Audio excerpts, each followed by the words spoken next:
الحمد لله رب العالمين اللهم صل وسلم وبارك على نبينا محمد وعلى آله وأصحابه أجمعين وأشهد أن لا إله إلا الله وحده لا شريك له وأشهد أن محمدا عبده ورسوله صلى الله عليه وسلم أما بعد. Bienvenue à vous, chers frères, dans ces quelques assises que nous avons mises en place afin d'étudier un écrit traitant du sujet du blâme, de la dureté du cœur, et dont l'auteur est l'imam Ibn Rajab al-Hanbali, rahimahullahu ta'ala. Pourquoi étudier ce sujet et quelle est son importance? Le cœur est la base. Le cœur est le moteur. C'est lui qui te conduit à prononcer des paroles, à œuvrer pour faire des actions ou pour délaisser d'autres choses. C'est lui qui te pousse dans tes choix. C'est lui qui te pousse dans ton mode de vie. Tout ça commence par le cœur. Le cœur est la base. Le prophète sallallahu alayhi wa sallam nous dit dans le récit du compagnon An-Nu'man ibn Bashir radiyallahu ta'ala anhu: Ala wa inna fil jasadi mudghah idha salahat salaha al-jasadu kulluh wa idha fasadat fasada al-jasadu kulluh ala wa hiya al-qalb. N'est-ce pas que dans le corps il y a un morceau de chair qui, quand il est pieux, bon, le corps l'est aussi. Et quand il est mauvais, le corps l'est aussi. Et n'est-ce pas que ce morceau de chair est le cœur?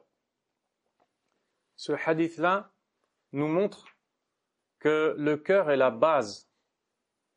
C'est en fonction de sa pureté ou de sa souillure que la personne va faire des bonnes actions ou des mauvaises actions. C'est donc sur lui qu'il faut particulièrement se concentrer. C'est indispensable. Tout ce qui vient par la suite ne fait que suivre le cœur. Nous ne pouvons pas connaître le contenu des cœurs des gens. Par contre, nous constatons leurs actes auxquels nous pouvons assister. Ces actes sont indicateurs du contenu du cœur. Pour être encore plus clair, tes actes sont indicateurs du contenu de ton cœur. Si tu veux savoir comment est ton cœur, observe tes paroles, observe tes actions, observe tes faits et gestes, observe tes choix. Tu te rendras compte de l'état de ton cœur. Le cœur est donc la base. C'est pourquoi il est indispensable d'accorder à la surveillance du cœur, au contrôle du cœur, à la réforme du cœur, la plus grande importance possible. Car au final, cela va nous mener à l'une des deux destinations, le paradis ou l'enfer. Qu'Allah nous accorde le paradis et nous préserve de l'enfer. Il est donc impératif d'étudier la question du cœur, bien plus que tu n'étudierais la question des actions.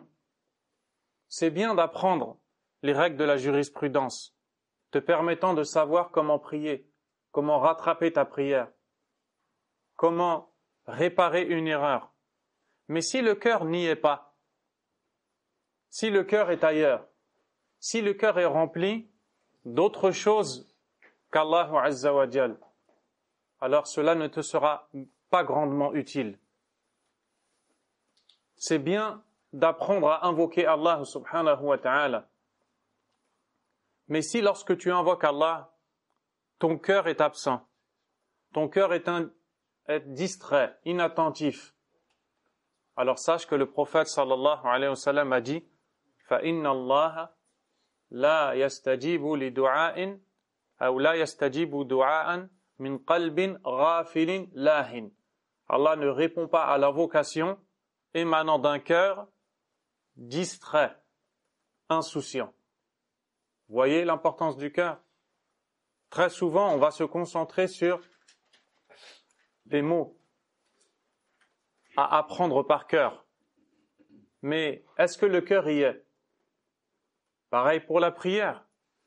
Le prophète sallallahu alayhi wa sallam nous enseigne qu'il est possible que l'un d'entre les gens accomplisse une prière pour en avoir au final de récompense que la moitié,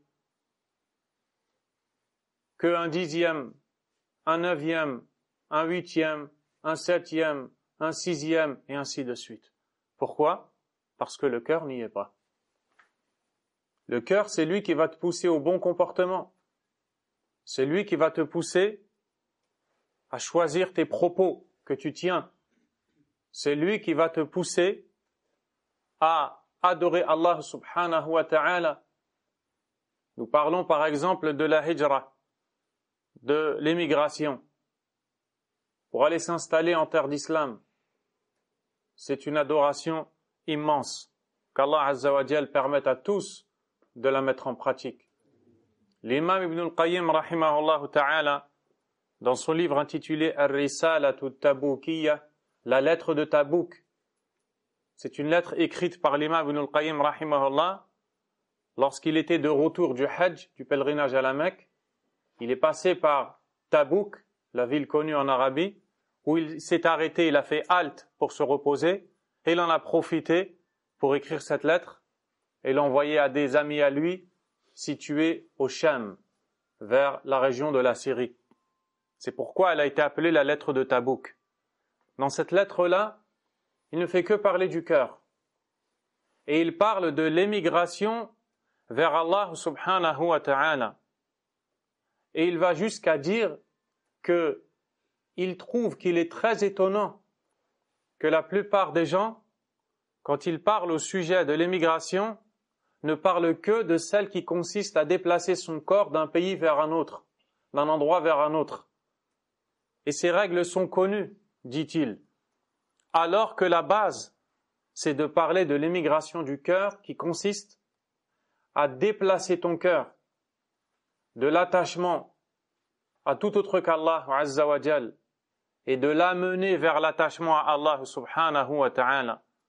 Cheikh Abdul Razak al-Badr hafidhahullah dit: que dites-vous d'un cœur qui a quitté tout autre qu'Allah et qui a voyagé pour arriver à Allah Azza wa Jal, c'est-à-dire dans son attachement, dans son lien étroit avec Allah, dans sa crainte, dans son amour, dans sa dévotion pour Allah Azza wa Jal.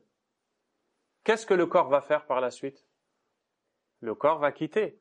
Le corps va aller s'installer là où, dans un endroit où l'adoration sera pour lui propice. C'est pour ça que dans le jeûne, qu'est-ce que a dit le cheikh Mohammed ibn Salih ibn al-Uthaymin rahimahullah ta'ala? Il dit: si vous m'interrogez sur la définition du jeûne, vous allez peut-être vous étonner si je vous dis que le jeûne ne consiste pas à s'abstenir de manger, boire et avoir des rapports avec l'épouse. Mais plutôt le jeûne, c'est le jeûne du cœur, qui consiste, puis il détaille et il explique, à l'adoration d'Allah Azza wa Jal,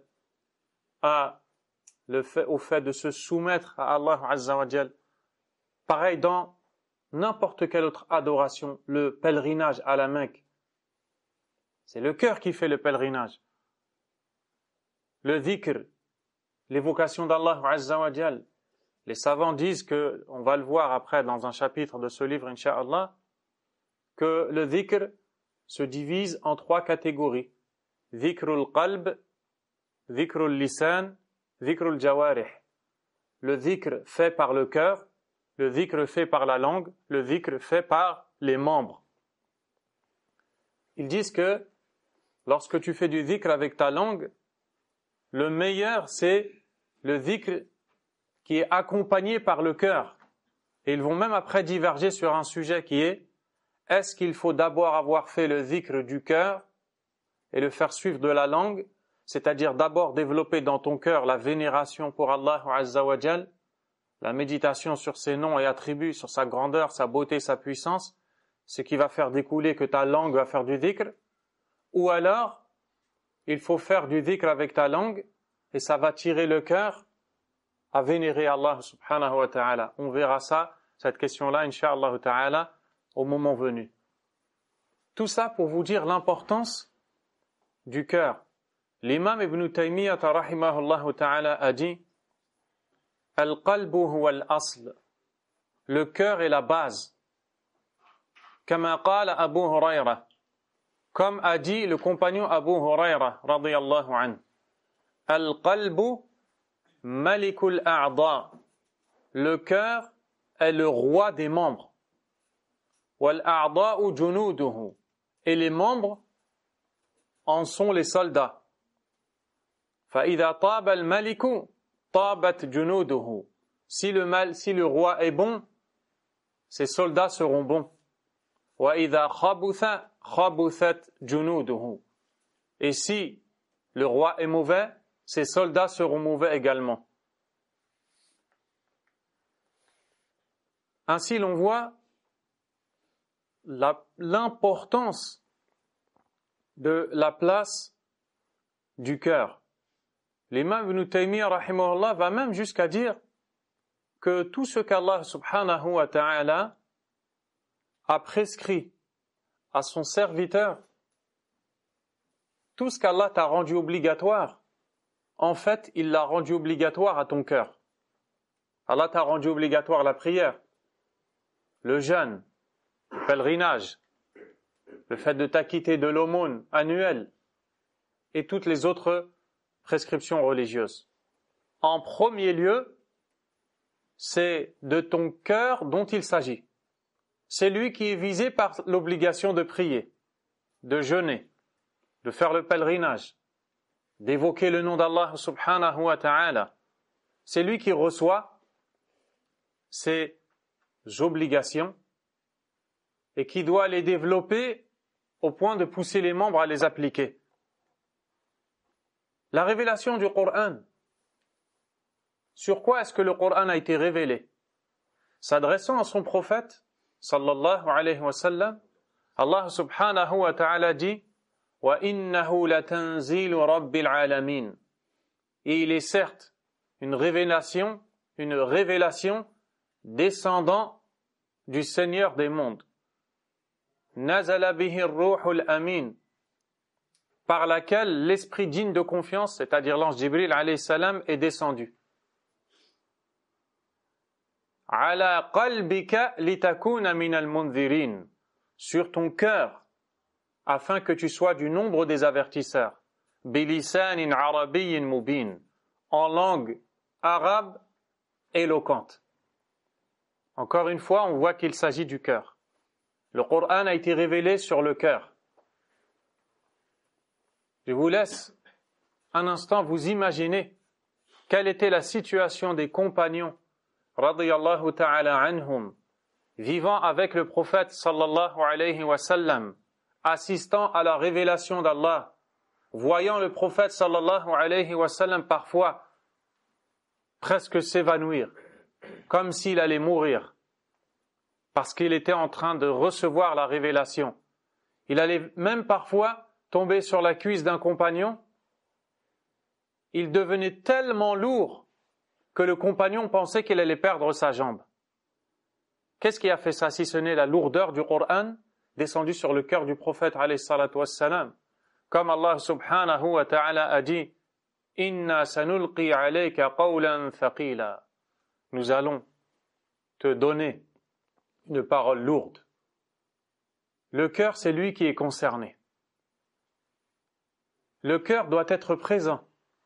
Lorsque les compagnons, radiyallahu ta'ala anhum, étaient dans des assises, en compagnie du prophète Mohammed alayhi salatu wassalam, ils étaient pleins de quiétude, de sérénité, comme cela, tellement concentrés que l'un d'entre eux disait « Les oiseaux pouvaient venir se poser sur nos têtes. On pensait d'eux qu'ils étaient en bois, ils ne bougeaient plus. » Pourquoi? parce que leur cœur était rempli de vénération pour Allah Azza wa Jal, à en oublier tout ce qui pourrait se passer autour. Il y a plein de salafs qui étaient connus dans leur salat, dans leur prière. Le plafond s'effondrait, ils ne le savaient même pas, parce qu'il était en prière. Puis quand il terminait sa prière, il voyait tout le monde courir. Qu'est-ce qui se passe? Le plafond s'est effondré. Je n'en sais rien. Il était dans sa prière. Le cœur était là. Aujourd'hui, quand tu pries, quelqu'un murmure à côté de toi, ça suffit pour te perturber et pour te faire oublier ce que tu récites. Pourquoi? Va chercher dans le cœur. Allons chercher dans le cœur. Car celui qui vous parle est le premier concerné par ses propos. Le cœur doit être pur. L'imam Ibn al-Qayyim rahimahullah ta'ala a dit: le cœur est comme un récipient servant à contenir. Il a été créé à la base pour contenir la foi en Allah Azza wa Jal, le rapport avec Allah tabaraka wa ta'ala. Il dit cela dans l'introduction de son livre Tariqul Hijratain wa Babu Sa'adatain, la porte vers les deux émigrations et la voie vers les deux bonheurs. La voie vers les deux émigrations et la porte vers les deux bonheurs. Il dit que le cœur est comme un récipient,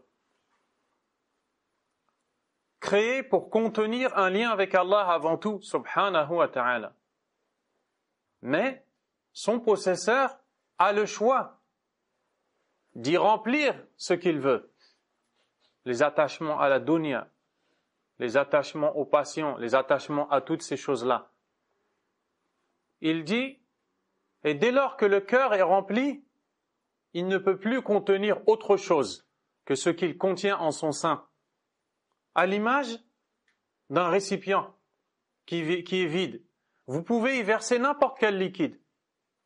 Si vous le remplissez d'eau, il n'y restera plus de place pour y mettre du jus de fruits, de l'essence, un produit chimique, une boisson bonne pour la santé.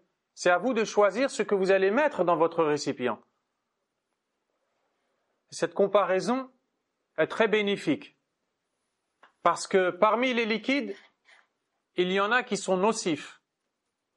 Si jamais tu venais à le déverser, il détruirait tout ce qui l'atteindra. Parmi les liquides, il y en a qui sont destructeurs. Le récipient lui-même se fait détruire par le liquide, n'est-ce pas? Produit chimique. Ton cœur, en fonction de ce que tu vas mettre dedans, sera sain ou perverti, voire même détruit, voire même jusqu'à la mort. En fonction du lien que tu vas mettre dans ce cœur avec Allah ou non, subhanahu wa ta'ala. Et dès lors que le cœur se voit privé de lien avec Allah parce qu'il est bien trop rempli par les attachements à autre qu'Allah Azza wa Jal, alors la lumière ne peut y entrer. Et ce n'est plus que le cœur qui sera perverti, mais c'est la vie même de la personne qui le sera. Un des salafs a dit: haramun ala qalbin an yadkhulahu an-nur wa fihi shay'un mimma yakrahu Allah Azza wa Jal.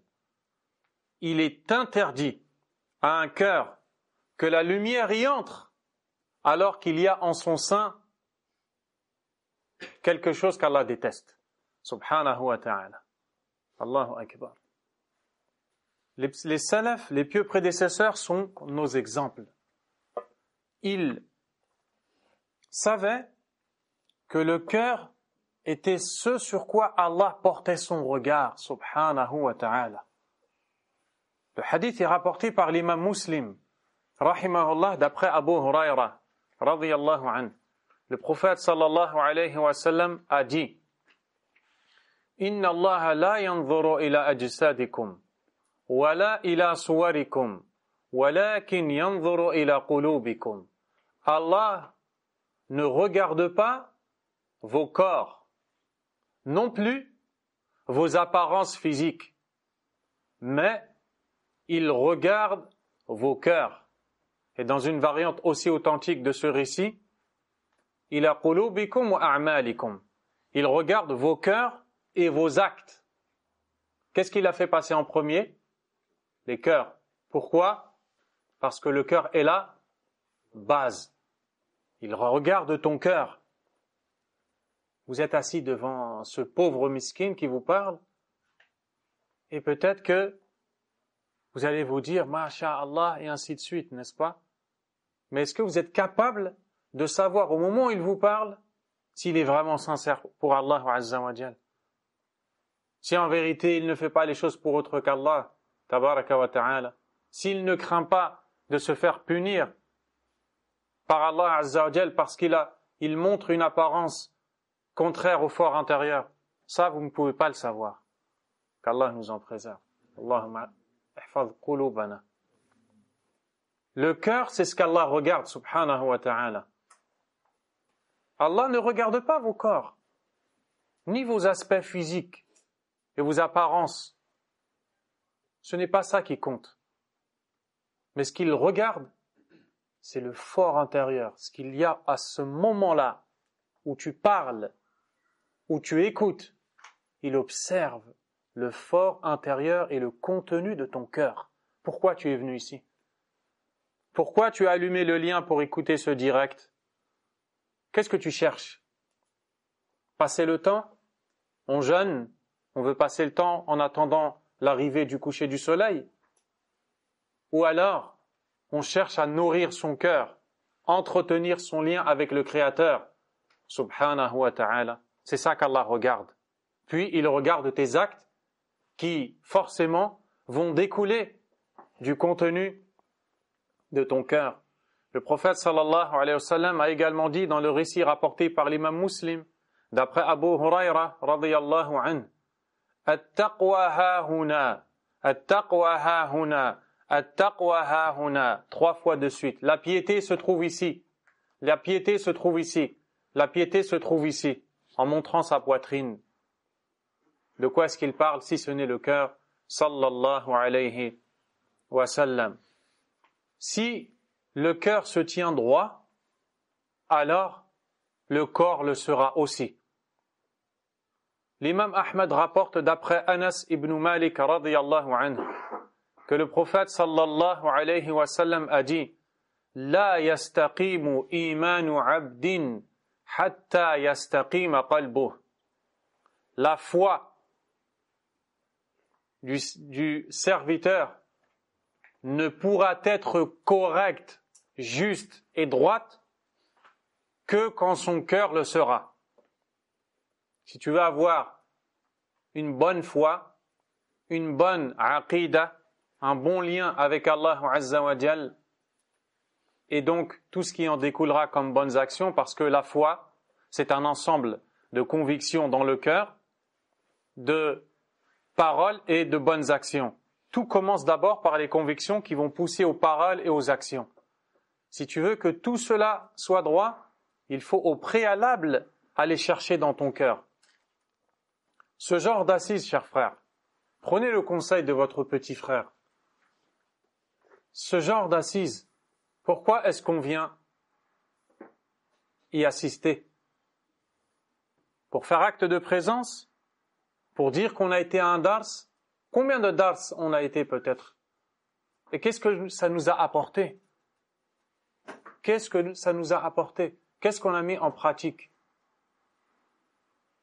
Chaque pas que tu fais, tu le fais, tu dois le faire à la recherche de la survie et la vie de ton cœur.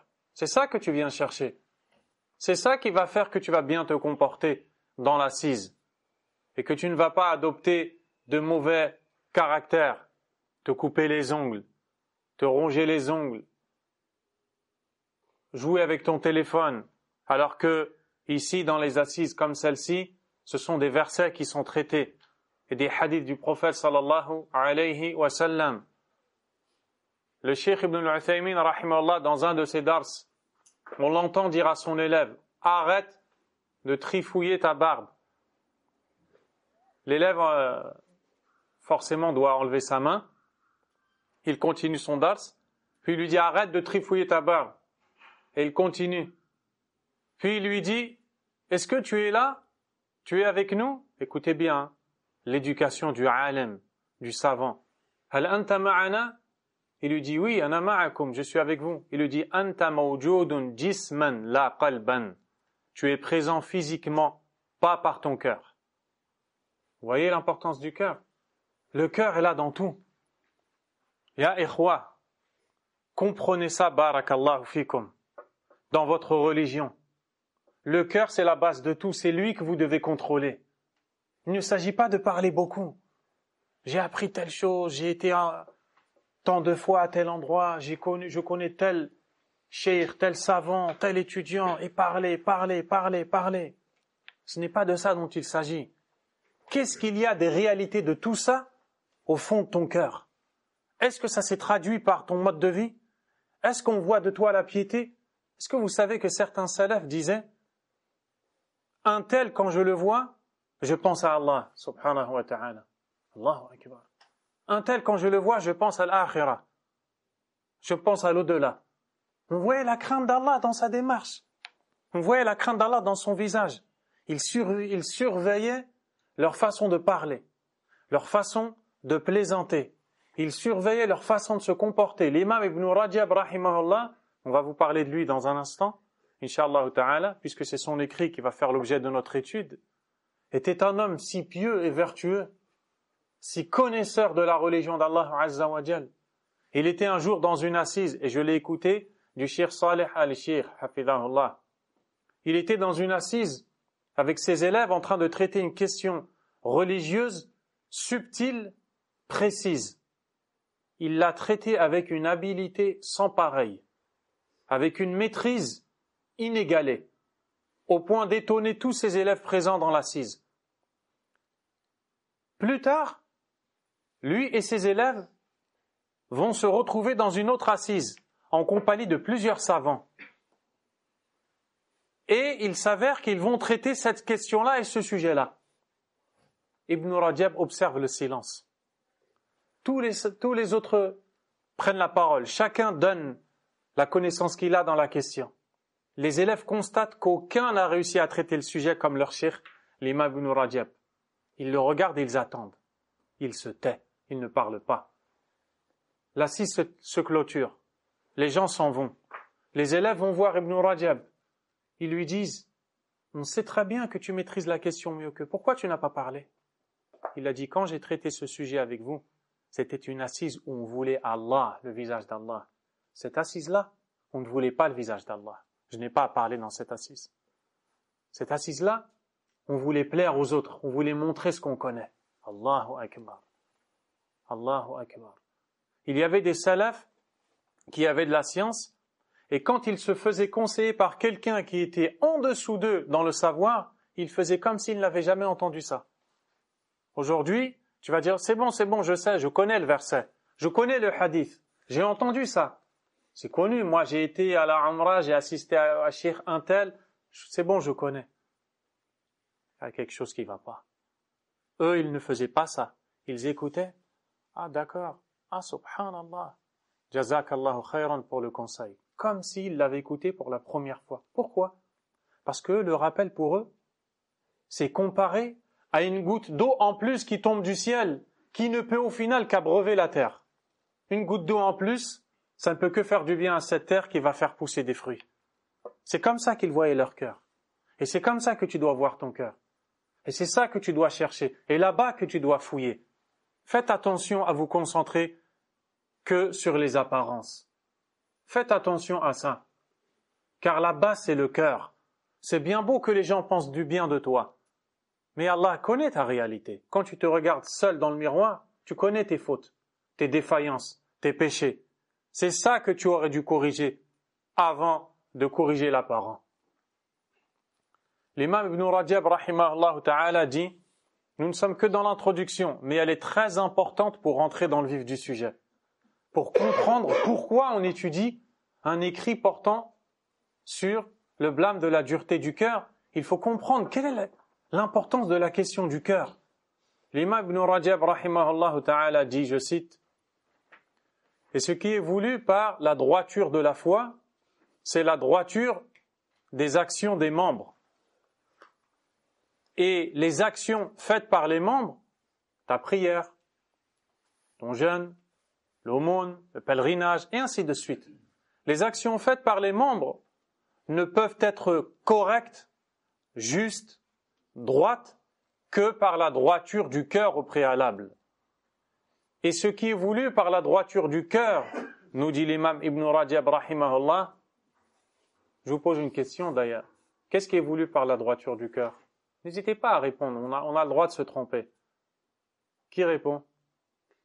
Allez-y, répondez. Naam?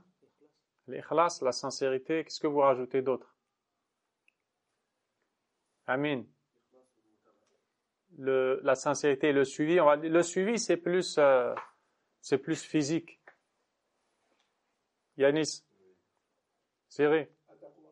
At-taqwa, la piété.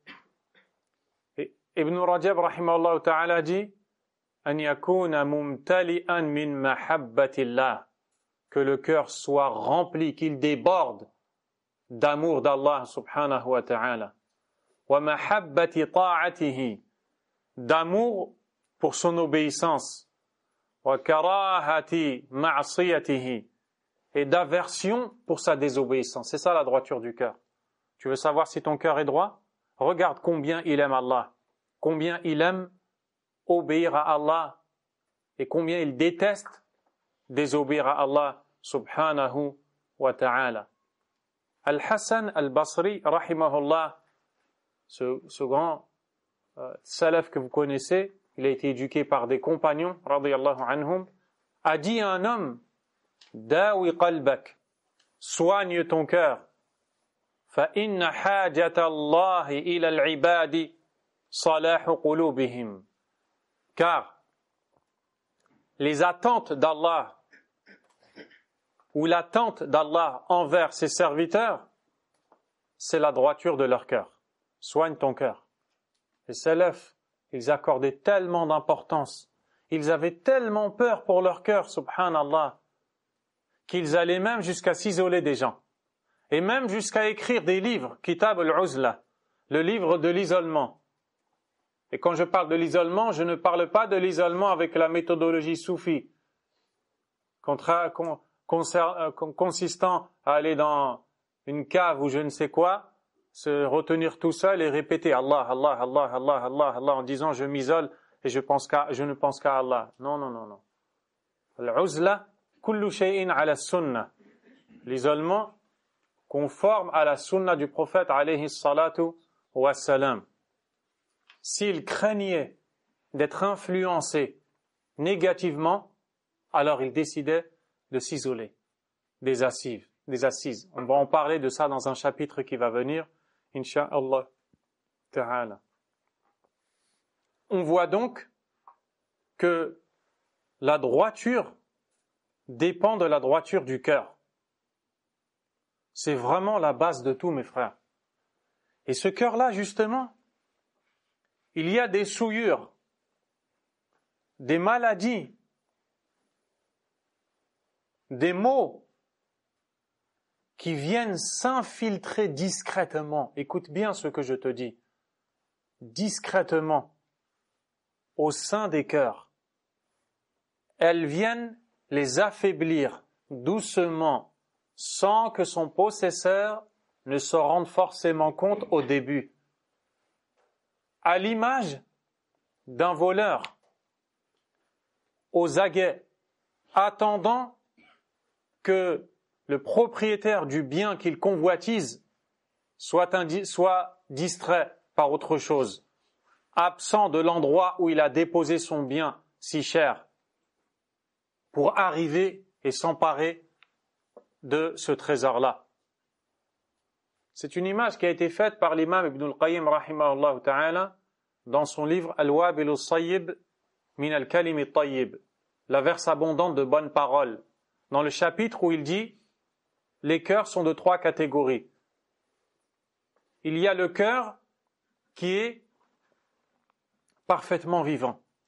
c'est le cœur du croyant muwahhid qui n'adore qu'Allah subhanahu wa ta'ala et qui est rempli d'amour, d'obéissance à Allah azza wa jal. Il y a le cœur mort, c'est le cœur du kafir billahi azza wa jal, ne croyant ni en Allah ni au jour dernier. Et entre les deux, il y a le cœur malade. Il a de la foi mêlée à de la souillure. Il a des bonnes actions mêlées à des péchés. Tantôt sa foi augmente, tantôt elle diminue. Tantôt il fait des bonnes actions, tantôt il s'éloigne et il s'égare. Ce cœur-là, il est comme un bien qui est possédé par quelqu'un, yarhamukallah, possédé par quelqu'un, et qui, le voleur, quand il voit 3 maisons, une maison détruite, ça c'est l'exemple qu'a donné l'imam Ibn al-Qayyim rahimahullah. Bien sûr, ce ne sont pas les mots précis, mais le sens est celui-là. La maison détruite, le voleur n'en a rien à faire. Il n'y a rien à prendre là-bas. Ça, c'est le cœur mort du kafir. Il n'a plus besoin d'aller le tenter à faire telle ou telle chose, il a réussi avec lui. La maison du roi, avec des soldats tout autour, avec des systèmes d'alarme, avec des protections et ainsi de suite, il ne la convoite pas, il n'y a rien pour lui. Ça, c'est le cœur du croyant qui est fort. Le diable ne peut pas l'atteindre. Qu'est-ce qu'il reste? La maison de la personne modeste. La personne modeste, elle a toujours quelque chose qui est précieux chez elle. Mais elle n'a pas assez de moyens pour protéger ce bien-là et sa maison. C'est l'image de quelqu'un qui a le cœur parfois bon, parfois malade. C'est ce cœur-là que Iblis convoite. Comme le voleur. Et qu'est-ce qu'il fait ce voleur? Il attend. Dès que la personne sort de la maison et oublie par exemple de fermer la porte ou la fenêtre, alors il s'infiltre et il prend ce qu'il convoite. Le diable convoite ton cœur. Et il veut y prendre ta foi et ton lien avec Allah subhanahu wa ta'ala. Et ces maladies-là du cœur, elles s'infiltrent, elles s'incrustent discrètement, subtilement, sans que tu ne t'aperçoives de ce qui est en train de se passer. D'où l'importance de renouveler la foi, renouveler al-dhikr, les rappels, al-du'a, les invocations, et ainsi de suite, pour protéger justement ton cœur. Et tu dois faire un combat pour nettoyer constamment ton cœur et pour vérifier constamment ton cœur. Ainsi, prendre soin de ton cœur doit être pour toi, le croyant, la croyante, une priorité. Parce qu'Allah subhanahu wa ta'ala a dit يَوْمَ لَا يَنْفَعُ مَالٌ وَلَا بَنُونَ, le jour où ni les biens ni les enfants ne seront utiles, le jour dernier. إِلَّا مَنْ أَتَى اللَّهَ بِقَلْبٍ سَلِيمٍ, sauf celui qui vient à Allah avec un cœur sain. C'est lui qui va tirer profit. Subhanallah, on te demande d'entretenir ce cœur parce que c'est lui que tu vas amener à Allah Azza wa Jal. Et si tu amènes à Allah ce cœur alors qu'il est sain, ce cœur-là va te tirer profit. Ajib, étonnant, comme s'il allait te rendre le bien que tu lui as fait. Tu l'as entretenu, tu l'as préservé, et Yawm al-Qiyamah, il te le rend. Par la cause de ce cœur-là, Allah Azza wa Jal va te préserver. Et le cœur saint, qu'est-ce que c'est si ce n'est le cœur qui se soumet à Allah subhanahu wa ta'ala, le cœur qui est rempli de vénération. Ce cœur-là a des signes. Quand tu les vois, réjouis-toi. S'ils sont absents, inquiète-toi. Le premier signe du cœur saint que l'on pourra citer, qui a été cité par le Cheikh Abd al-Razzaq al-Badr dans son livre intitulé Ahadith ou Islah al-Qulub, les hadiths sur la réforme des cœurs. Le premier signe que l'on pourra citer, c'est que le cœur se détache de ce bas monde, qu'il n'accorde pas à ce bas monde la plus grande importance, et qu'il soit conscient que ce bas monde n'est qu'un passage qui disparaîtra, laissant place derrière lui au final à la réalité, comme a dit Ali ibn Abi Talib radiyallahu ta'ala anhu, cette phrase en or: irtahalati dunya mudbira, la vie d'ici-bas s'en est allée en tournant le dos. Wartahalati al-akhiratu muqbila, et la vie de l'au-delà arrive en vous faisant face. Walikullin minhuma banoun, et chacun des deux a des enfants. Fakunu min abna'il akhirah, soyez donc les enfants de l'au-delà. Wala takunu min abna'id dunya, et ne soyez pas les enfants de la vie d'ici-bas. Fa inna al-yawma 'amalun wala hisab, car certes, aujourd'hui, ce sont des actions que vous faites sans jugement. Wa ghadan hisabun wala 'amal, quant à demain, vous serez jugés sans pouvoir faire d'action. Le deuxième signe montrant que le cœur est sain, c'est que sa motivation première et principale soit le souhait d'obtenir la satisfaction de son Seigneur, subhanahu wa ta'ala, et de s'écarter de tout ce qui le met en colère. Un cœur qui est sain, forcément, il est soucieux. Est-ce qu'Allah est satisfait de moi? Tu dois te poser la question. Tu dois te remettre en question. Tu dois te dire, est-ce qu'Allah, aujourd'hui, maintenant, est satisfait de moi? Est-ce que je plais à Allah? Est-ce que je suis loin de ce qui provoque sa colère? Subhanahu wa ta'ala. Le troisième signe montrant le cœur sain, c'est les efforts faits par la personne, le combat de son âme pour s'écarter de tout interdit.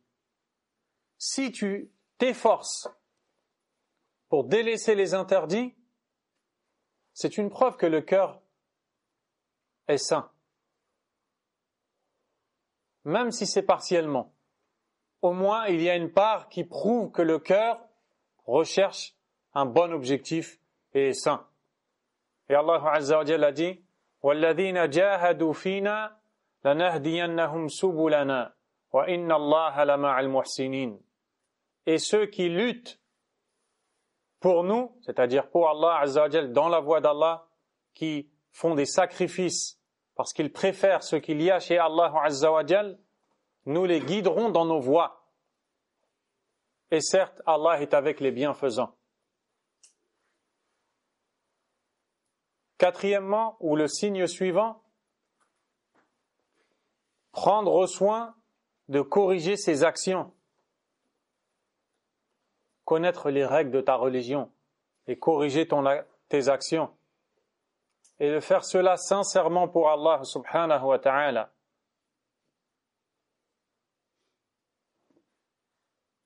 Car si ton cœur est sain, tu vas avoir envie d'apprendre ta religion et de connaître comment prier, comment jeûner, comment faire le pèlerinage, comment donner des aumônes, quelles sont les règles à savoir, à connaître, à apprendre. Ça montre que le cœur est sain. Et subhanallah, quand tu vois que des années entières passent, s'écoulent sous le nez de la personne qui jamais n'apprend sa religion, tu te dis, dans quel état doit être ce cœur? Un cœur qui a été créé pour adorer Allah Azza wa Jal, qui peut-être le sait, en est conscient, sans pour autant donner, ne serait-ce que une heure, une demi-heure, moins peut-être, pour l'apprentissage de ta religion, des jours entiers, des semaines entières, des mois entiers, des années entières, toujours avec les mêmes questions à poser, parce qu'il n'y a aucun apprentissage. Ya akhi, wa ya ukhti, remets-toi en question. Corrige ce cœur, ça ne va pas. Dans la dunya, tu vas jusqu'à faire des formations pour apprendre un métier, parce que tu as besoin de ta subsistance. Ton cœur en a plus besoin. On ne te demande pas de faire ce que d'autres ont fait, d'aller dans tel ou tel pays ou je ne sais. Non. Si tu ne peux pas. Aujourd'hui, alhamdulillah, avec tous ces moyens qu'on a à notre disposition, la science est venue jusqu'à nous. Elle est venue jusqu'à devant toi. Tu peux écouter le cheikh, tu peux écouter la traduction, tu peux lire traduit en attendant d'apprendre l'arabe, car c'est la base indispensable. On n'a pas d'excuse. Pourquoi on n'apprend pas? Pourquoi on ne se cultive pas dans notre religion? On dit, je n'ai pas eu le temps. Tu es parti passer combien d'heures dans le magasin pour dépenser ton argent? Tu es parti passer combien de temps dans telle distraction pour dire ensuite, je n'ai pas le temps? Ce n'est pas vrai. Al-Sheikh Ibn Baz, rahimahullah, son temps était rempli.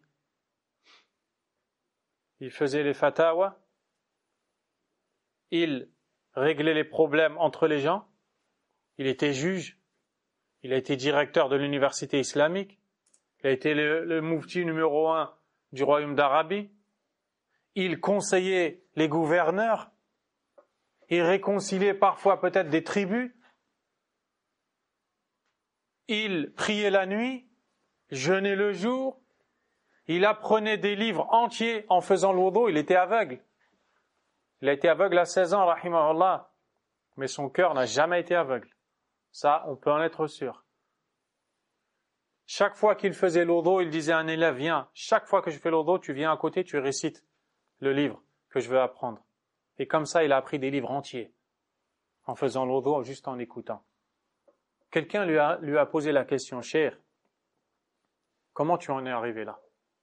Les gens n'arrivent même pas à faire un tout petit peu de ce que tu fais et toute la journée est passée. Comment tu fais? Il ne voulait pas répondre. Pose pas cette question. Laisse-moi. Il a insisté. C'était un proche.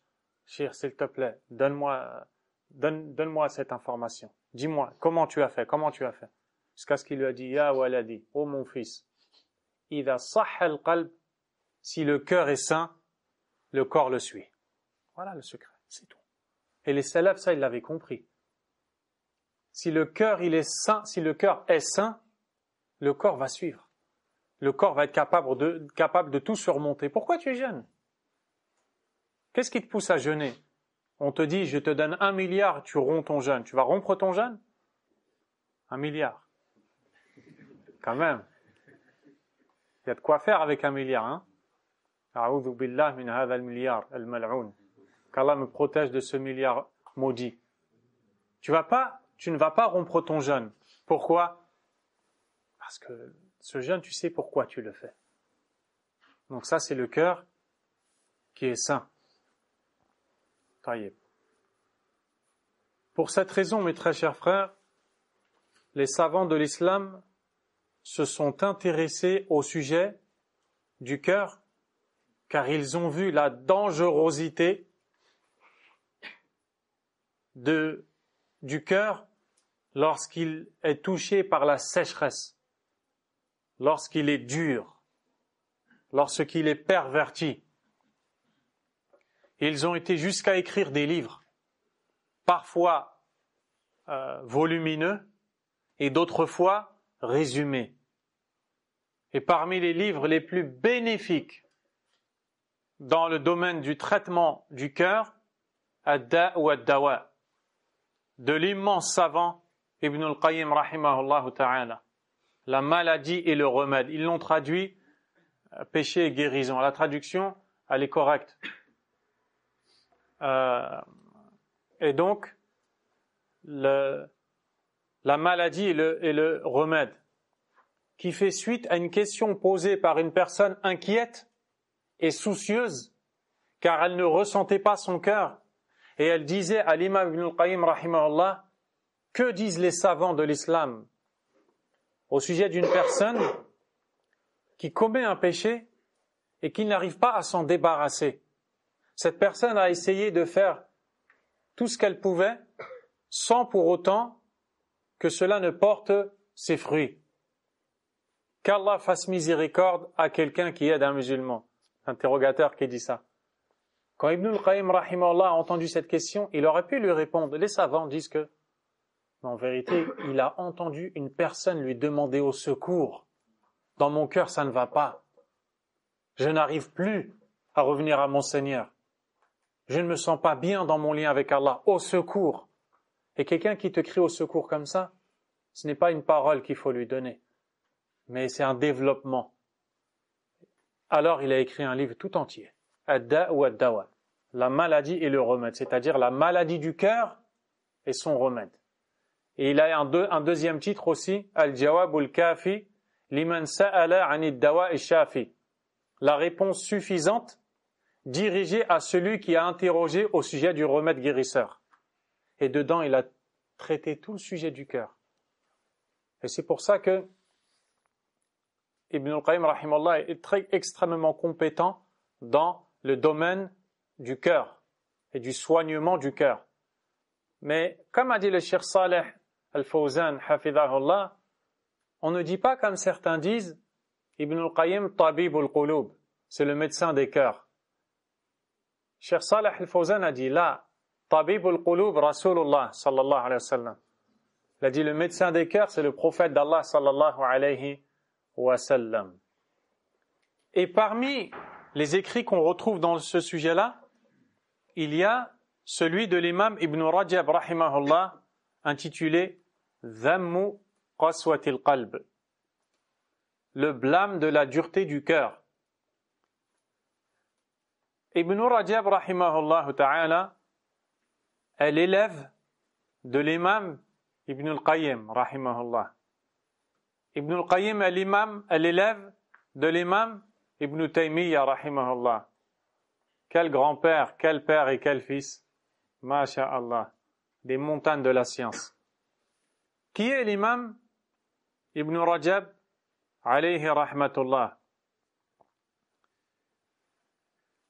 L'imam Ibn Rajab, de manière résumée, je vais vous donner son nom, sa date de naissance, son décès, la ville où il est né et où il a vécu, rahimahullahu ta'ala.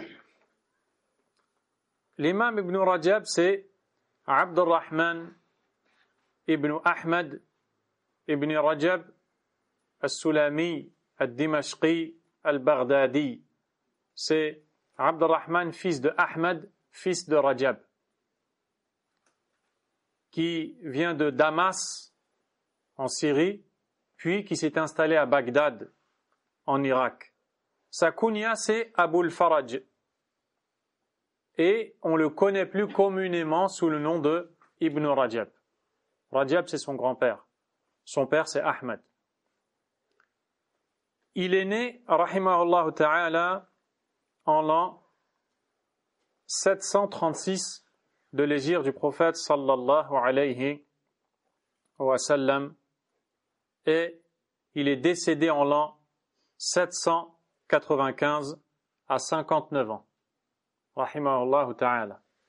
Ibn Rajab a eu plusieurs professeurs, particulièrement son cheikh l'imam Ibn al-Qayyim rahimahullah ta'ala, qui lui a transmis les sciences qu'il a puisées de l'imam Ibn Taymiyyah rahimahullah ta'ala. Ibn Rajab était extrêmement aimé par les gens. Il était connu pour sa ibada, pour sa piété. Il observait le silence pendant de très longs moments. Ça revient à ce que je vous ai dit en introduction. Surveiller sa langue. Rahimahullah ta'ala. Il conseillait les gens. Et si on voulait lui confier les responsabilités d'être juge, il se cachait, ou il prenait la fuite, ou il disparaissait, de peur des responsabilités devant Allah subhanahu wa ta'ala. qu'Allah lui fasse miséricorde. Il a écrit ce résumé intitulé Dhammu Qaswatil Qalb, le blâme de la dureté du cœur. Avec ce titre, on comprend quelque chose. On comprend plusieurs choses. Premièrement, Qaswatul Qalb shay'un madhmoum. La dureté du cœur, c'est quelque chose qui est blâmé. Allah déteste la dureté du cœur. Allah n'aime pas les cœurs qui sont secs, durs, rudes. Chez Allah, ce n'est pas aimé, subhanahu wa ta'ala. Qu'est-ce que cela sous-entend? Que les cœurs doux, vivants, sont aimés d'Allah, subhanahu wa ta'ala. On comprend aussi qu'il est possible que les cœurs soient durs, touchés par al-qaswa. Qu'est-ce que c'est alors al-qaswa? Quand on dit qaswatul qalb, la dureté du cœur. Al-qalb, premièrement, pourquoi il a été appelé en arabe le cœur al-qalb?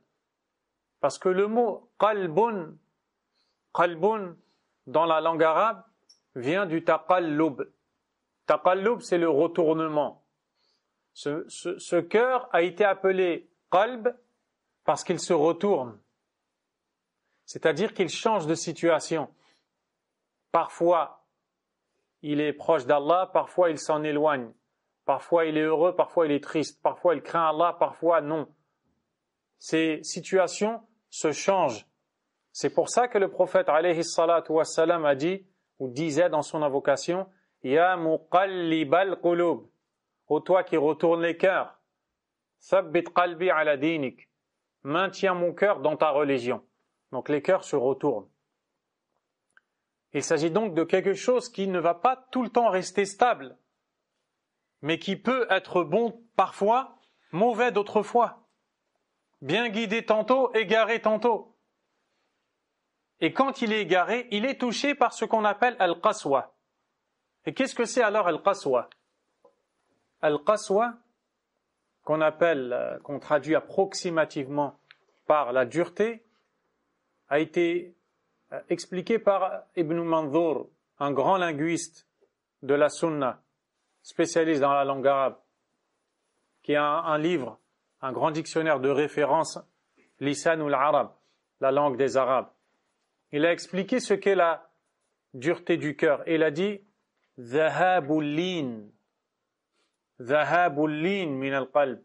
C'est la disparition de la douceur. La disparition de la douceur de ce cœur.